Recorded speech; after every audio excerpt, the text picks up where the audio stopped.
और देश से महंगाई मुक्त हो जाएगी। यानी कि पूरे देश के अन्य जितने भी राज्य जहां गैर भाजपा शासित सरकारें हैं, उन वहां की जनता सुन ले कि वहां पर भी भाजपा की सरकार बन जाए, तब आपको महंगाई से मुक्ति मिलेगी, वरना नहीं मिलेगी। लेकिन वहां की जनता को तुलना करनी चाहिए कि जहां भाजपा की सरकार है वहां क्या कुछ है। क्या कहेंगे सुमन भट्टाचार्य जी? राजीव जी, मोदी जी ये बोलने के बाद बंगाल की चीफ मिनिस्टर ममता बनर्जी ने एक जवाब दिया है। वो जवाब मैं थोड़ा सा सब लोगों को बताना चाहता हूँ। ममता बनर्जी का, क्योंकि ममता बनर्जी को टारगेट बना के जो मोदी जी ने बोला था कि गुजरात और कर्नाटक ने ऐसे किया है, तो ममता बनर्जी ने बोला है जे West Bengal as a state centre से 97,000 करोड़ उनको मिलना चाहिए। तो वो जो वैट के डिस्ट्रीब्यूशन के लिए जो मिलना चाहिए वेस्ट बंगाल को, वो बंगाल को अभी तक सेंटर ने रिलीज नहीं किया। अगर वो सेंटर रिलीज करता है तो तुरंत ममता बनर्जी भी 4,000 करोड़ छोड़ देंगे तेल की कीमत पर। तो ये ममता ने उल्टा सवाल उठाया कि सेंटर की जो पोर्शन है, सेंटर वो क्यों स्टेट को नहीं छोड़ रहा है? छोड़ेगा तो स्टेट वो कर पाएंगे, नहीं तो ये एक डिस्पैरिटी है। जितना कर्नाटक को जितना मिलना चाहिए सेंटर से, या गुजरात को जितना मिलना चाहिए सेंटर से, वो कर्नाटक और गुजरात को तुरंत मिल जाता है। इसीलिए वो लोग 4,000 5,000 करोड़ का जो अपना कलेक्शन है, टैक्स कलेक्शन है, उसमें घाटा हो सकता है। ये ममता का पहला सवाल है। और ममता का दूसरा सवाल जो है, जो अमलेंदु जी बोल रहे थे और जो रणदीप सिंह सुरजेवाला ने भी बताया, ममता ने एक स्टैटिस्टिक्स दिया है। 2014 से अभी तक सेंट्रल गवर्नमेंट में, मोदी सरकार ने 17,31,242 करोड़ सिर्फ फ्यूल के ऊपर से कमाया है। ये पैसा कहां पे खर्चा हुआ है उसका हिसाब मोदी जी को देने के लिए बोला है, और बोला है कि ये जो पैसा उन्होंने तेल के ऊपर से कमाया 17,31,242 करोड़, इसका क्या हुआ है? देखिए, इसका क्या हुआ है हम लोग सबको मालूम है। गुजरात में स्टैचू बना है, दूसरे जगह पे दूसरे कुछ बना है। जो पहले भवेश जी बोल रहा था, वही बहुत बड़ा सवाल है कि हमारे यहाँ पे जो पेट्रोल और डीजल, उसको क्यों जीएसटी का अंदर लाया नहीं गया, ये सबसे बड़ा सवाल है।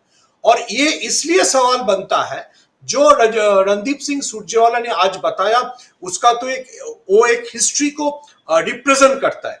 हम लोगों को ये याद रहना चाहिए कि 2014 से पहले जब पेट्रोल डीजल के कीमत लगभग पर बैरल $110 $112 चला गया था, उस वक्त भी मनमोहन सिंह की सरकार ने कितना कीमत रखा था? मेरे को जितना याद है, आज के दिन से कम 30% कम था की कीमत। तो क्यों ये कीमत बढ़ा? क्योंकि ये सच बात है कि सेंटर और स्टेट दोनों का ही सारा जो रेवेन्यू कलेक्शन आता है, वो आता है ये फ्यूल के ऊपर। तो स्टेट भी वो घटा नहीं पाता है और सेंटर तो घटाया नहीं। और ये भी अमलेंदु जी ने जो बोला, बिल्कुल सीधी बात है। इतना ये कोरोना की 2 साल में कब सेंट्रल गवर्नमेंट ने ये किया था? मैं और एक बात याद करा देता हूं। ये फ्यूल, क्योंकि ये फ्यूल प्राइस और महंगाई के लिए बात हो रहा था। कोरोना के फर्स्ट साल में पेट्रोलियम मिनिस्टर धर्मेंद्र प्रधान ने एक बात बताया था कि इंटरनेशनल मार्केट में ये भाव है, इसलिए हम लोगों को पेट्रोल डीजल का प्राइस ये रखना पड़ रहा है। और उस वक्त उन्होंने, क्योंकि उनका जो टिपिकल नैरेटिव है, उन्होंने सऊदी अरब के ऊपर आरोप लगाया था कि सऊदी अरब पेट्रोल का प्राइस ऊपर रखा था। तो सऊदी अरब की पेट्रोलियम मिनिस्टर चिट्ठी लिख के जवाब दिया था कि भारत के पास जो रिजर्व है, वो इतना बड़ा रिजर्व है, अगर उससे भारत अपना फ्यूल बेचना शुरू करता है तो उसका इफेक्ट ये जो बढ़ती कीमत है उसके ऊपर नहीं आएगा। तो तब धर्मेंद्र प्रधान चुप कर गए थे। तो ये पूरा एक महंगाई का, क्योंकि महंगाई आज के दिन में अगर आप देखेंगे सबसे बड़ा मुद्दा है। और मोदी जी भी जितना भी कोशिश कर रहे, मोदी जी के मीडिया राजस्थान में कौन सा मंदिर गिराया गया है उसके ऊपर जितना भी चर्चा करे, लेकिन लोगों के दिमाग में महंगाई का चर्चा चल रहा है।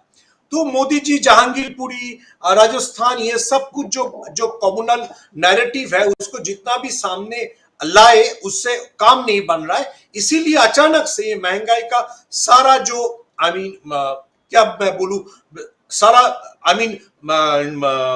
जिम्मेदारी जो गैर बीजेपी सरकार है उसके ऊपर थोप दिया। देखिए ये बीजेपी का पॉलिटिक्स है। ये पॉलिटिक्स बीजेपी बहुत दिन चलाता है। बीजेपी हमारे बंगाल में एक बहुत टेंशन चल रहा था जे ममता की गवर्नमेंट के साथ स्टेट गवर्नर का, जे सारे यूनिवर्सिटी में चांसलर बनाने के लिए। तो अभी तो ममता के बारे में छोड़ दीजिए, तमिलनाडु में डीएमके के लीडर स्टालिन ने राज्यपाल गवर्नर की पास से वो पावर ही छीन लिया। क्यों छीनना पड़ा? क्योंकि इसलिए छीनना पड़ा, ये जो गवर्नर को यूज करके बीजेपी जो जो कोशिश करता है, जो पॉलिटिक्स को सामने लाता है, उसको स्टालिन ने काउंटर करने की कोशिश किया। तो आज के दिन में सबसे बड़ा पॉलिटिक्स ये है मेरे ख्याल से, सामने गुजरात और हिमाचल प्रदेश की इलेक्शन है, वहां पे महंगाई बहुत बड़ा इशू हो सकता है। तो मोदी जी ने पहले ही उसका जिम्मेदारी जो गैर बीजेपी सरकार है उनके ऊपर ला दिया। और जो मोदी जी का डबल इंजन का फॉर्मूला है, अमित शाह जी जो बोलते हैं, जहां पे हम का सरकार है, माने फेडरल गवर्नमेंट भी हम लोगों का है, स्टेट गवर्नमेंट भी हम लोगों का है, वहां पे सब कुछ ठीक ठाक चलता है। तो ये मोदी जी का पुराना एक नैरेटिव है। लेकिन कितना अच्छा दोनों गवर्नमेंट चलता है वो हमने यूपी में देखा। अच्छा, बहुत अच्छा ये बात है, मोदी जी ने यूपी में प्रयागराज में जो हुआ उसके बारे में एक सेंटेंस भी नहीं बोला। मेरे को याद है बंगाल में जब इलेक्शन था तो हमारे यहाँ पे कोई रोड एक्सीडेंट में भी अगर 2 लोग मरते और उसके साथ उन दोनों के साथ उनका कुत्ता भी मरता, तो उस कुत्ते के नाम से भी एक मोदी जी ट्वीट करते थे, जे फलाना फलाना और उसके साथ रॉकी ऐसे केजीएफ का नहीं है, रॉकी मारा गया तो इसलिए मैं बहुत दुखी हूं। लेकिन प्रयागराज के बारे में आज मोदी जी कुछ बोला ही नहीं, जैसे वो कुछ होता ही नहीं है। देखिए मोदी जी का बहुत बड़ा प्रॉब्लम है, बहुत सारी उनका प्रॉब्लम है। वो एक इंटरनेशनल लीडर है, जो अमलेंदु जी ने बोला, जो नेहरू जी के ऊपर ये नहीं कसा, जो नेहरू जी के लिए नहीं हो पा रहा है। तो मोदी जी अगला टाइम यूरोप जाएंगे। यूरोप में जाके उसका तो सब पुराना दोस्त होता है, पुतिन भी पुराना दोस्त है, ओबामा से उसका सुबह फोन में बात होता था, तो मैक्रो उसका पुराना दोस्त है। तो मैक्रो के साथ वो बात करेगा, तो बात से पहले ये पूरा चीज उन्होंने ममता, ये केसीआर, जो छोटे मोटे प्राणी हैं उन लोगों के ऊपर थोप दिया, जिन लोगों के लिए आप लोग महंगाई को झेलना पड़ रहा है, मैं तो मैक्रो के साथ पेरिस में कुछ दूसरा कुछ करूंगा। तो यही उसका बात है। he doesn't understand what is the integrity of the economics, कहां पे जा रहा है, और उसके दिमाग में भी वो उतना नहीं आता है, तो लेकिन थोप देते हैं। पीयूष पंत जी, क्या भाजपा